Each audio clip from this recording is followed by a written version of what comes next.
What's up, guys? Amster Knows Hoops back today with another video, and today I am talking about the young and up-and-coming Victor Wembanyama, who, coming off the electric Christmas Day performance, I think is more than worthy of a video.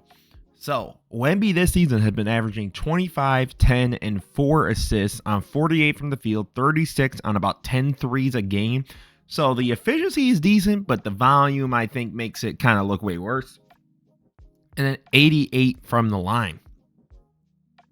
And guys, I think Victor Wembanyama could very well be a top 10 player already, which is crazy to see the leap in just 1 year alone.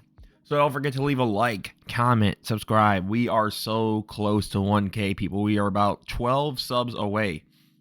So again, share this with a friend and let them know.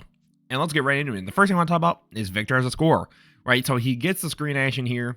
Vassell does a great job kicking it out to him. Capella sinks, of course, because he's worried about giving up that inside paint roll. And I still think, I don't want to be a complete detractor from Victor's game just because, again, like, when you could be that height and to score from anywhere is incredible. However, according to Clean the Glass, right, when you look at the frequency of shots and where he takes them, he's only about like 10% at the rim, I believe, or like 15. It's very, very low. I'm not saying he's got to be Giannis, right? He doesn't have to rim run all the time. He doesn't need to always just post up. However, why not get some of your buckets to be even easier? So that way, when you then space to do the three ball, right, or you run the pick and pop, teams have to go, oh, we can't let Wemby get the roll, but surprise, it's the pop, right?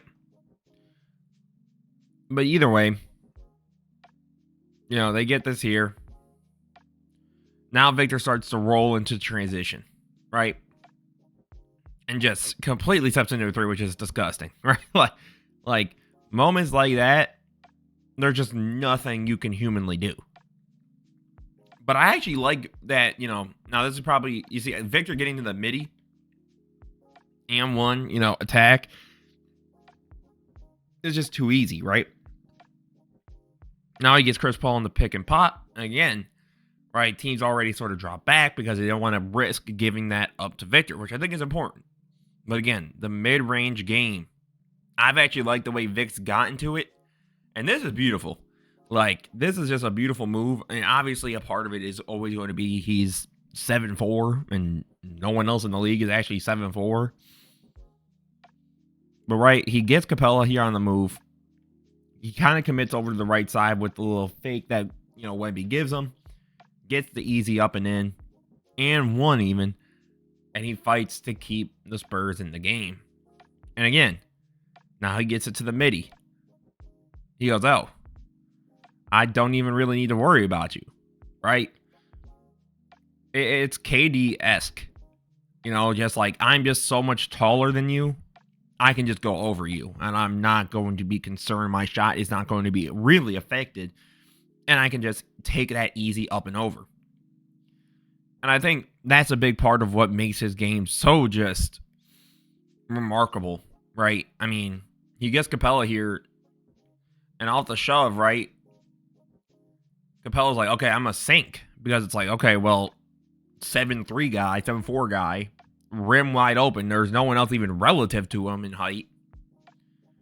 No, I'm good. I'll just take this three instead. Like, that's where I think Victor can get deadly, right? I think if he settles too much, things can get kind of ugly.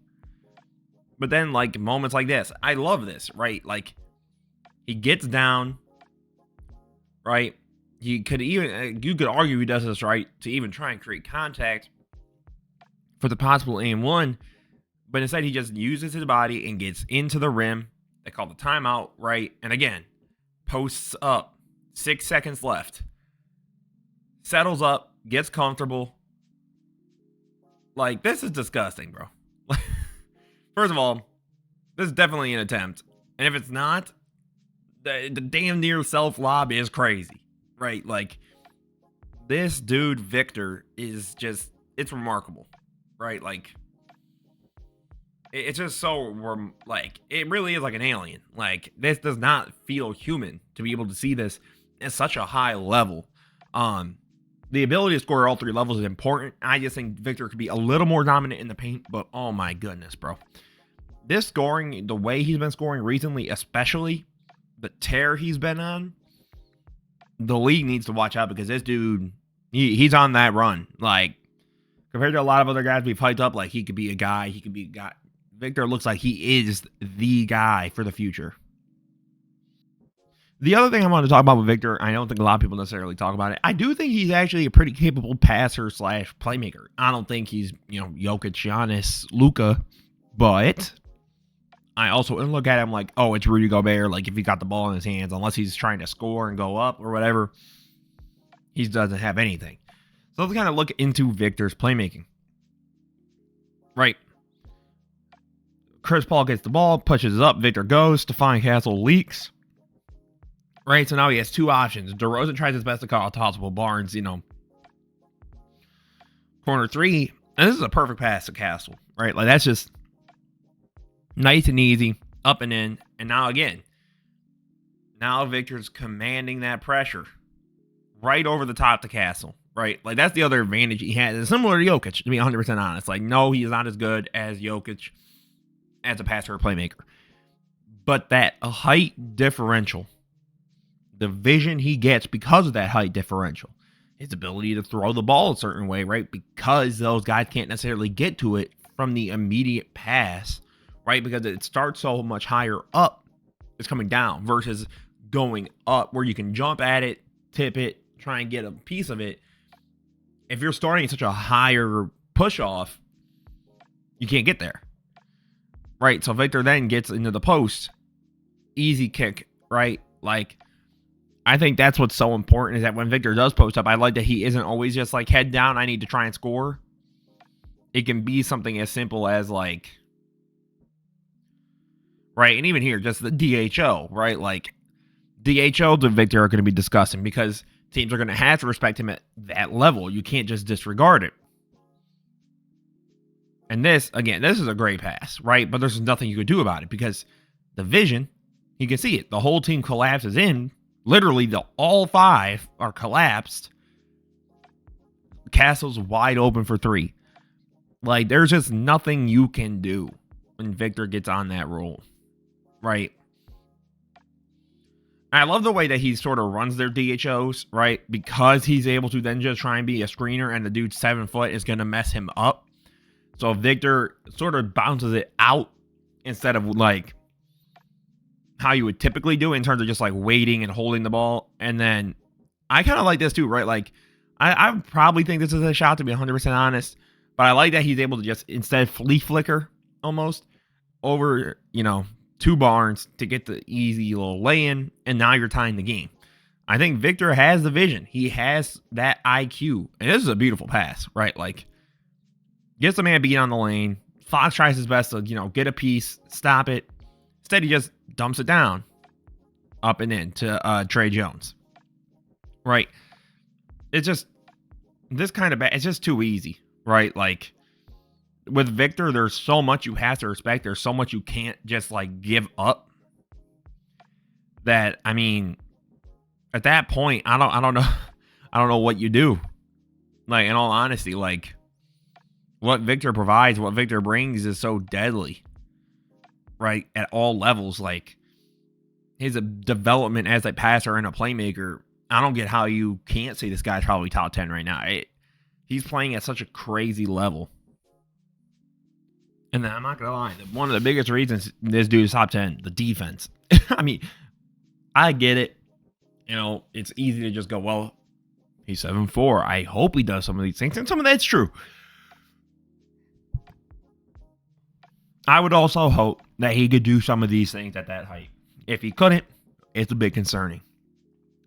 But, I mean, let's just even take a look, man. I'm not even going to waste the time on it. Because, like, just look at what he's able to do. He just waits on 8. And, like, the way he's able to protect the rim.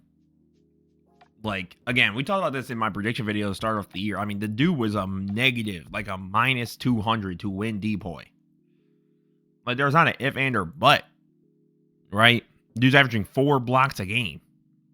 Simons comes on the way. Just swipes it down as he's going up with it. right? Like, it's just so easy for Vic, and like his ability to play help, backside, help side, just gets a tip from Shaden Sharp. Like, there's just like he's everywhere. That's the powerful thing about Victor is when he goes into attack, he's able to get a piece on the 3 ball, right? And Victor's always going to put in that effort defensively. I mean, he is on a Coach Popovich-led team. Like, Henderson goes in, gets past, keeps it going. And Vic just gets an absolute piece of it. Right? And then you're pushing into transition. Victor Wembanyama could very well get a quadruple double. I do believe he might do that. I don't know if sooner rather than later is the best way to say it, but that dude could get 10, easily 10 points, 10 assists, 10 rebounds, and then 10 blocks. Like this game, he had 11. I think the two-way play from Victor is just undeniable. Like, this kid, not even 21 yet, can't even drink. He's a top 10 player in the NBA. So let me know what you guys think down below. Is Victor top 10? Does he have a little bit more time? Are you still waiting on it? Do you think this is maintainable? As always, this is Mr. No Hoops. Don't forget to leave a like, comment, subscribe. Have a beautiful rest of your day, guys. Peace out.